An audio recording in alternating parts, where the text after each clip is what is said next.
Hello दोस्तों, स्वागत है आपका एजुकेशन अड्डा 99 पे। दोस्तों आज की इस वीडियो में हम आज जो हुए महिला पर्यवेक्षक भर्ती परीक्षा 2023 उसके दोस्तों यहाँ पर संभावित मॉडल आंसर के विषय में हम चर्चा करने वाले हैं। तो चलिए दोस्तों, सबसे पहले यहाँ पर कौन सा क्वेश्चन था वो देख लेते हैं हम। दोस्तों इसमें सबसे पहला क्वेश्चन यहाँ पर पूछा गया था, प्रधानमंत्री मातृ वंदना योजना अंतर्गत द्वितीय बालिका के जन्म पर माताओं को दी जाने वाली प्रोत्साहन राशि है। तो यहाँ पर पूछा गया है, आपको ध्यान देना है, इसके अंतर्गत द्वितीय बालिका के जन्म पर यहां पर माताओं को दी जाने वाली प्रोत्साहन राशि है। तो द्वितीय बालिका के जन्म पर यहां पर एक किस्त में 6,000 रुपए। ठीक है, ऑप्शन नंबर ई इसका आंसर हो जाएगा। इसके बाद दोस्तों यहां पर सेकंड नंबर पर पूछा गया था, 2011 की जनसंख्या के आंकड़ों के अनुसार छत्तीसगढ़ राज्य में बाल लिंगानुपात है। तो बाल लिंगानुपात कितना है यहाँ पर 964। ऑप्शन नंबर बी इसका सही आंसर हो जाएगा। ठीक है, इसके बाद यहाँ पर थर्ड नंबर पर क्वेश्चन पूछा गया था, राष्ट्रीय परिवार स्वास्थ्य सर्वे 5 के अनुसार छत्तीसगढ़ में कुपोषण की दर है। तो यहाँ पर पूछा गया है, राष्ट्रीय परिवार स्वास्थ्य सर्वे 5 के अनुसार छत्तीसगढ़ में कुपोषण की दर पूछा गया है। ठीक है, तो ये कितना आ जाएगा आपका 32:1, यहाँ पर 32.1%। ठीक है, ऑप्शन नंबर 20 का सही आंसर हो जाएगा।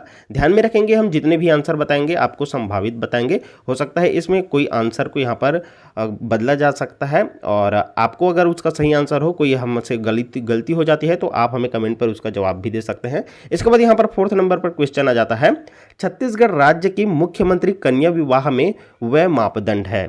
तो यहाँ पर कितना व्यय मापदंड है ये हमको बताना है।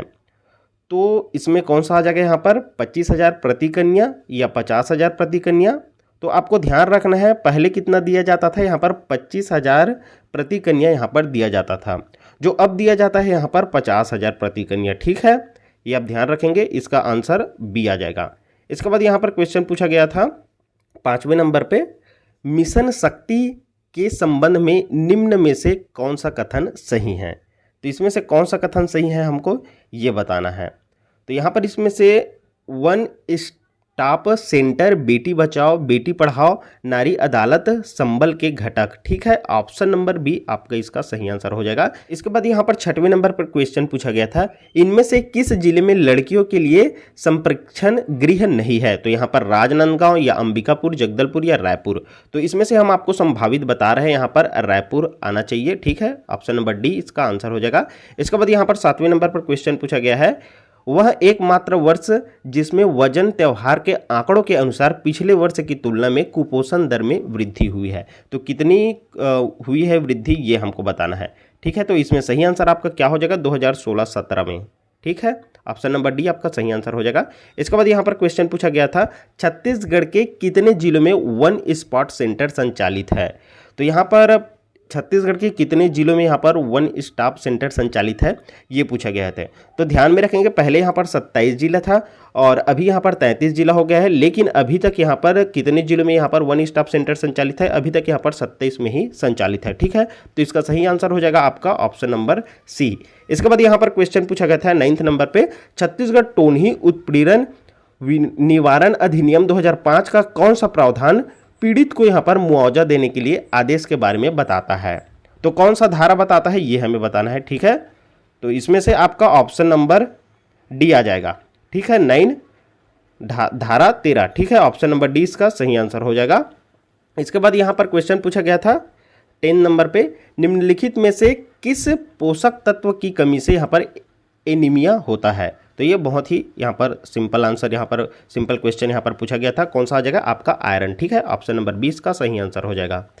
इसके बाद यहाँ पर 11वें नंबर पे क्वेश्चन पूछा गया था, केंद्र सरकार द्वारा आंगनबाड़ी भवन निर्माण हेतु निर्धारित की गई यहाँ पर संशोधित लागत है। तो कितनी है यहाँ पर संशोधित लागत ये आपको बताना है, 12 लाख प्रति आंगनबाड़ी भवन। ठीक है, ऑप्शन नंबर सी इसका सही आंसर हो जाएगा। इसके बाद यहाँ पर 12वें नंबर पर क्वेश्चन पूछा गया था, पोषण 2.0 अंतर्गत यहाँ पर गंभीर कुपोषित बच्चों के पूरक पोषण आहार के वित्तीय मापदंड है।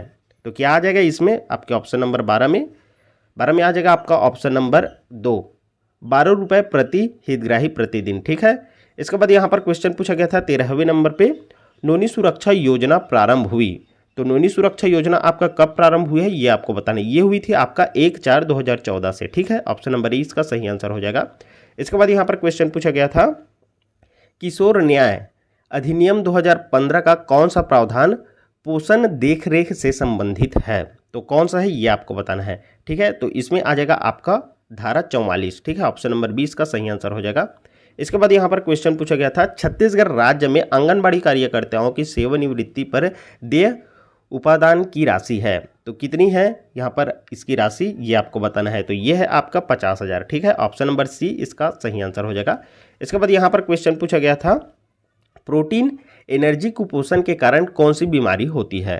तो कौन सी बीमारी होती है? ये होती है आपका मरासमस। ऑप्शन नंबर 20 का सही आंसर हो जाएगा। इसके बाद यहाँ पर क्वेश्चन पूछा गया था, निम्न में से पोषण अधिनियम का मुख्य घटक नहीं है। तो पोषण अधिनियम का मुख्य घटक कौन सा नहीं है? तो यहाँ पर ये इसका आंसर कन्फ्यूज़न है। आप देखिएगा, हमारे हिसाब से यहाँ पर विभिन्न विभागों के मध्य अभिसरण। ठीक है, ऑप्शन नंबर सी इसका सही आंसर हो जाएगा। इसके बाद यहाँ पर क्वेश्चन पूछा गया था, छत्तीसगढ़ राज्य में मुख्यमंत्री सुपोषण योजना की शुरुआत हुई। तो कब हुई है यहाँ पर मुख्यमंत्री सुपोषण योजना की शुरुआत छत्तीसगढ़ राज्य में? तो ये आपका तो हुआ था यहाँ पर 2 अक्टूबर 2019 को हुआ था, लेकिन इसमें किसी भी आंसर में यहाँ पर 2 अक्टूबर 2019 से नहीं दिया गया है, लेकिन व्यापम के द्वारा यहाँ पर लिया जा सकता है यहाँ पर ऑप्शन नंबर ए को। तो ये आप देख लीजिएगा इसका आंसर। इसके बाद यहाँ पर क्वेश्चन पूछा गया था 19वें नंबर पे, निम्न में से किस जिले में स्वीकृत यहाँ पर आंगनबाड़ी केंद्रों की संख्या अधिकतम है? तो किस जिले में है यहाँ पर स्वीकृत आंगनबाड़ी केंद्रों की संख्या अधिकतम, ये हमें बताना है। तो ये है आपके महासमुंद में। ठीक है, ऑप्शन नंबर 20 का सही आंसर हो जाएगा।